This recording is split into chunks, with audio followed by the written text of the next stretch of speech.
اما بعد فاعوذ باللہ من الشیطان الرجیم بسم اللہ الرحمن الرحیم۔ زمانہ ہو گیا گزرا تھا کوئی بزم انجم سے، زمانہ ہو گیا گزرا تھا کوئی بزم انجم سے، غبار راہ روشن ہے بشکل کہکشاں تک۔ جناب صدر، معزز اساتذہ کرام اور میرے ہم سفر ساتھیوں، السلام علیکم۔ سامعین، آج مجھے جس موضوع سخن پر لب کشائی کرنے کا موقع دیا گیا ہے وہ موضوع ہے حضور صلی اللہ علیہ وآلہ وسلم پیامبر امن۔ صدر ذی وقار وقت کسی عظیم شخصیت کا انتظار کر رہا تھا۔ زمین اپنے سینے پر ایک محسن انسانیت کے قدموں کی چاپ سننے کے لیے بے قرار تھی۔ آسمان ایک بندہ حق پر رحمتوں کی برسات کرنے کے لیے مضطرب تھا۔ جناب صدر، یہ وہ دور تھا جب تڑپتی اور سسکتی ہوئی زندگی کے زخموں سے تعفن اٹھ رہا تھا۔ انسان صراط مستقیم سے بھٹک کر افراط و تفریط کا شکار ہو چکا تھا۔ کہیں وہ خدائی کا دعوے دار تھا تو کہیں درختوں اور پتھروں کے سامنے سجدہ ریز تھا۔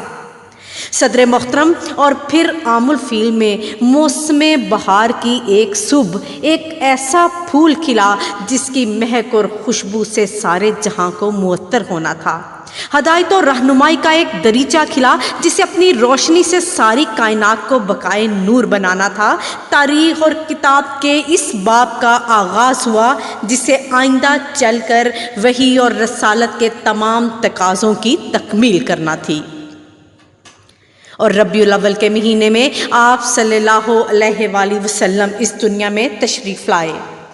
وہ انسان کامل امن و سلامتی کا پیغام لے کر آ گیا جس کے لیے حیات انسانی بےتاب تھی۔ جناب والا، امن کے حوالے سے اعلان نبوت کی مثال لیں۔ جب آپ صلی اللہ علیہ وآلہ وسلم نے نبوت کا اعلان کیا تھا تو قریش مکہ نے آپ صلی اللہ علیہ وآلہ وسلم سے وہ سلوک کیا جسے سوچ کر انسانیت کانپ اٹھتی ہے۔ اس وقت آپ صلی اللہ علیہ وآلہ وسلم مظلوم تھے، کوئی ساتھی نہ تھا، کوئی ہمدرد نہ تھا۔ اب اس وقت کا مقابلہ فتح مکہ سے کریں جب 8 ہجری رمضان المبارک کے مہینے میں فاتح کی حیثیت سے مکہ میں داخل ہوئے۔ یہ پوری تاریخ میں ایک انوکھے انداز کا داخلہ تھا۔ آپ صلی اللہ علیہ وآلہ وسلم نے اپنی بہادر فوج کو حکم دے رکھا تھا کہ کسی کمزور، ضعیف اور معذور پر تلوار نہ اٹھائی جائے۔ آپ صلی اللہ علیہ وآلہ وسلم کی ان ہدایات کا یہ اثر ہوا کہ مکہ شہر فتح ہو گیا، لیکن نہ کسی بے گناہ کو اذیت دی گئی، نہ خون ناحق کا ایک قطرہ ہی بہایا گیا۔ اتنی پرامن فوجی فتح چشم فلک نے آج تک نہ دیکھی تھی۔ اصول محبت ہے پیغام جس کا، اصول محبت ہے پیغام جس کا، وہ محبوب پروردگار آ گیا ہے۔ صدر گرامی، مکہ میں داخلہ کے وقت دنیا کے اس عظیم فاتح کی کیفیت سب سے نرالی تھی۔ آپ صلی اللہ علیہ وآلہ وسلم ایک اونٹنی پر سوار تھے، زبان مبارک پر سورہ فتح کی آیات جاری تھیں۔ نہ دل میں تکبر تھا، نہ سر میں غرور کا سودا۔ عجز و انکساری کا یہ عالم تھا کہ سر مبارک جھکا ہوا تھا، یہاں تک کہ بار بار اونٹنی کے کوہان سے ٹکرا جاتا تھا۔ اور جب آپ صلی اللہ علیہ وآلہ وسلم نے پرامن نگاہوں سے مجمع کی طرف دیکھا تو ان میں وہ لوگ بھی شامل تھے جنہوں نے حضور صلی اللہ علیہ وآلہ وسلم کی راہ میں کانٹے بچھائے تھے۔ ان میں وہ لوگ بھی تھے جنہوں نے مسلمانوں پر ظلم ڈھانے میں کوئی کسر نہ اٹھائی۔ ان میں وہ جنگجو بھی کھڑے تھے جنہوں نے اسلام کو ختم کرنے کے لیے جنگوں میں اپنی قوتیں صرف کیں۔ ان میں وہ لوگ بھی تھے جنہوں نے حضور صلی اللہ علیہ وآلہ وسلم کے قتل کی ناپاک سازش کی۔ جناب والا، آج کا دن ان کے لیے یوم حساب تھا۔ ان کی بے بسی کا یہ عالم تھا کہ فاتح اعظم کا اشارہ ان کی زندگیاں ختم کرنے کے لیے کافی تھا۔ اگر آپ صلی اللہ علیہ وآلہ وسلم ایسا حکم دیتے تو بے جا بھی نہ تھا، کیونکہ کفار اپنے جرائم کی وجہ سے اس سزا کے مستحق بن چکے تھے۔ لیکن ان کا واسطہ کسی دنیاوی بادشاہ یا جابر حاکم سے نہ تھا، بلکہ وہ اس مقدس ہستی کے سامنے کھڑے تھے جسے خدا نے رحمت اور امن کا پیغمبر بنا کر بھیجا تھا۔ اور آپ صلی اللہ علیہ وآلہ وسلم نے ان سب سے فرمایا کہ آج تم سے کوئی باز پرس نہ کی جائے گی، جاؤ تم سب آزاد ہو۔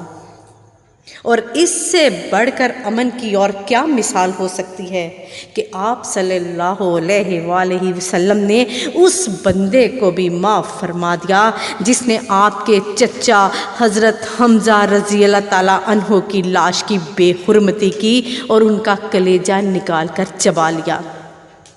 بقول شاعر، سلام اس پر کہ اسرار محبت جس نے سمجھائے، سلام اس پر کہ اسرار محبت جس نے سمجھائے، سلام اس پر کہ جس نے زخم کھا کر پھول برسائے۔ ذی وقار اور پھر طائف کا واقعہ دیکھیں۔ جب دشمنوں نے آپ صلی اللہ علیہ وآلہ وسلم پر پتھر برسا کر آپ کو لہو لہان کر دیا، یہاں تک کہ خون آپ کے جوتوں میں جم گیا، تو آپ نے ایک باغ میں پناہ لی۔ تو پھر فرشتہ جبرائیل علیہ السلام آئے اور فرمایا، آپ اگر حکم دیں تو میں ان پہاڑوں کو ملا دوں تاکہ یہ لوگ تباہ ہو جائیں۔ تو آپ صلی اللہ علیہ وآلہ وسلم نے فرمایا کہ میں رحمت بن کر آیا ہوں، زحمت نہیں۔